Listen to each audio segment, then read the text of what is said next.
kind of knew that he was a pretty special player.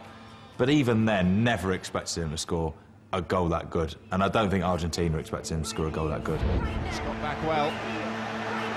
Now, can Beckham set England moving? This is Owen. Taken in his stride. Chabot trying not to bring him down. It's still Michael Owen! He scored a wonderful goal!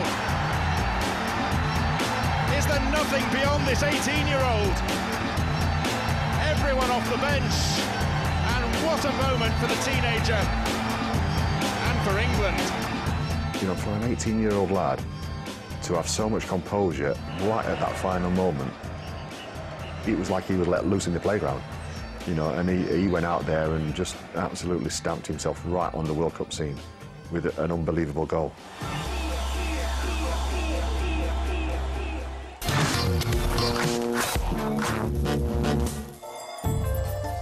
South Korea, 2002, July. Average temperature 26 degrees, humidity 75%. Large Spanish man in polyester shirt.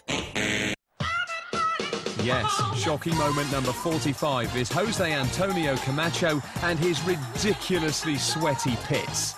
It's very sad that we remember him for his personal hygiene issues rather than anything else he did in the game. This guy comes out and he wears everyday clothing. Do you know what I mean? He doesn't dress for the weather at all. Do you know what I mean? It wasn't cold. Yeah, he knew that. The weatherman didn't lie. Yeah. I went for short-sleeved and cotton, personally. You want a very light shirt, but more important than the shirt, you know, your missus would go, have you got everything? You know, a cool shirt, that hot climate. Have you got your deodorant?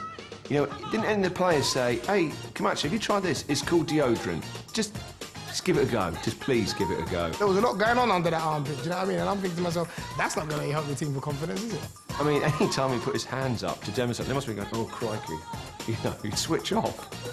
Camacho there drying his armpits whilst appealing.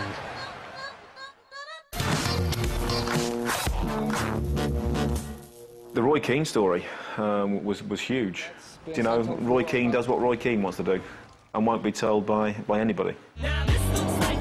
And in 2002, what Irish captain and talisman Roy Keane wanted to do was get kicked out of the Irish World Cup squad for throwing a giant strop. It definitely shocked me when I heard the news. It really, really surprised me. That was ludicrous, because the press went mental and they were like, oh, Roy Keane's ruined Ireland's chances. What? Like, their chances of getting knocked out in the first round, which is what's going to happen. Keane, unhappy with poor facilities for the squad, sought out manager Mick McCarthy for a quiet word. Unfortunately, it was the C word. I will not tolerate the level of abuse that was thrown at me, so I have sent him home. He was upset about the dry cleaning standards of the kit, and then he wasn't happy that the team had only eaten cheese sandwiches on the flight. He was saying that was not a diet for a World Cup team. Got no comment on that. It was Ireland. The preparations were never great, in all honesty. You know, in 1988 European Championships, we ended up in a hotel that had a nudist colony attached to it. Ireland made it to the last 16 without Roy, who'd flown home and spent the rest of the tournament walking his dogs. Roy Keane's dog must be the fittest dog in the world. How many walks does that dog go on? Whenever there's a news flash about Roy Keane, you know he's out walking that poor dog. Every sort of East End gangster you see, they always get dogs. Every mental person has a dog. It just kind of reflects them. You go to any rough estate in Britain, there's always a dog barking outside a boarded-up house, and I think Keane's got that mentality. He's like the Phil Mitchell of football. I'm not mad enough, so I'll get two dogs that could kill you. That's what my mum and dad do when they have an argument. My dad goes and walks the dog. I'm not suggesting that him and Mick McCarthy were indulging in that kind of a relationship. Sexual. Actually, my parents isn't probably a sexual relationship now. They're in their 70s. There are certain things that make England great, like fish and chips, cream teas, cricket, the Queen, brown sauce, the M6, high rates of teenage pregnancy, beer bellies. All great things, Pete, but there's nothing more English than losing on penalties.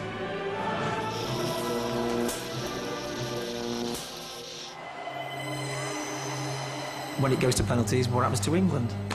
You start packing the suitcase. But it wasn't always thus. At the end of extra time in their semi-final against Germany in 1990, England were heading into what was for them uncharted football territory. It was signalled as a new era. We're in penalties. And it was actually quite exciting. It was quite a new situation for us, but we had prepared for it. Gary Lineker is now asked to beat the goalkeeper, and does. England's first ever shootout was going well. Scores. This penalty lot was a doddle. Goalkeepers are making every effort to save these. Plus, we had the best goalkeeper in the world, probably. Peter was 40 then. You know, and he had a great World Cup. He kept us in a lot of times. As a goalkeeper, I think you just try and stay calm. And you really just hope that your luck's in. But because there'd been extra time, it was past 10 and normally he'd have been tucked up in bed.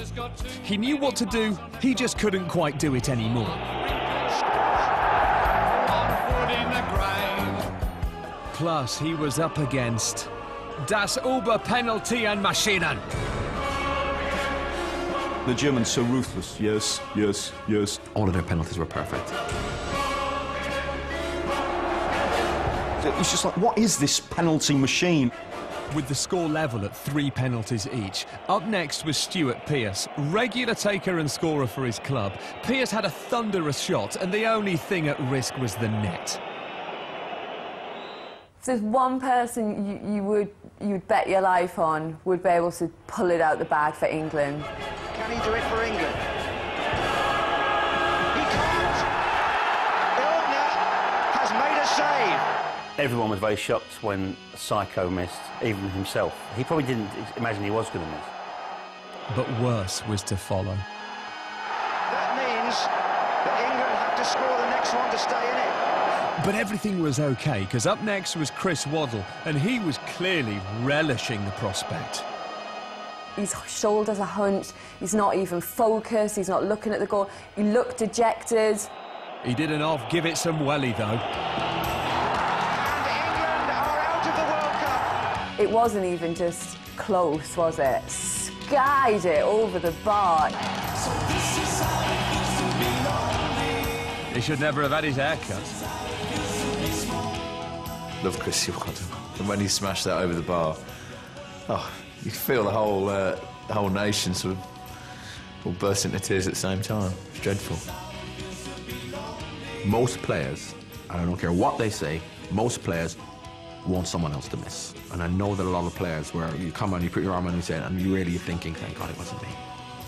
If you know that you're going to get a pizza advert out of it, maybe, yeah.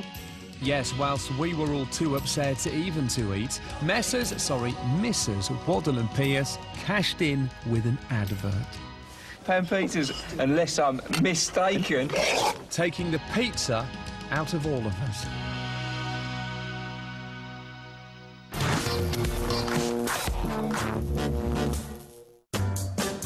In 1994, my old manner Gianfranco Zola was stunned when Mexican referee Brizio Carter sent him off just 7 minutes into his World Cup debut.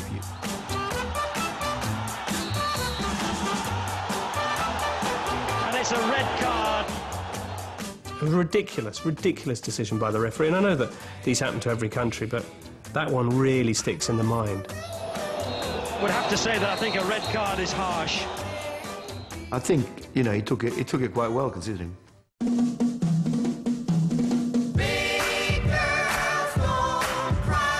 He literally collapses when he sees what's happened.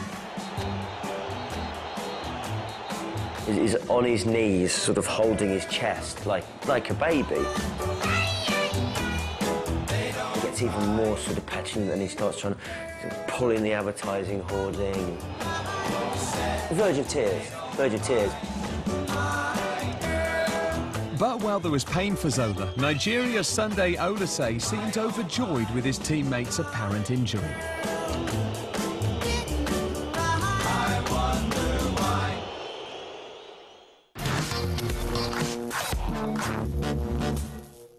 In In 1994, England didn't qualify for the World Cup.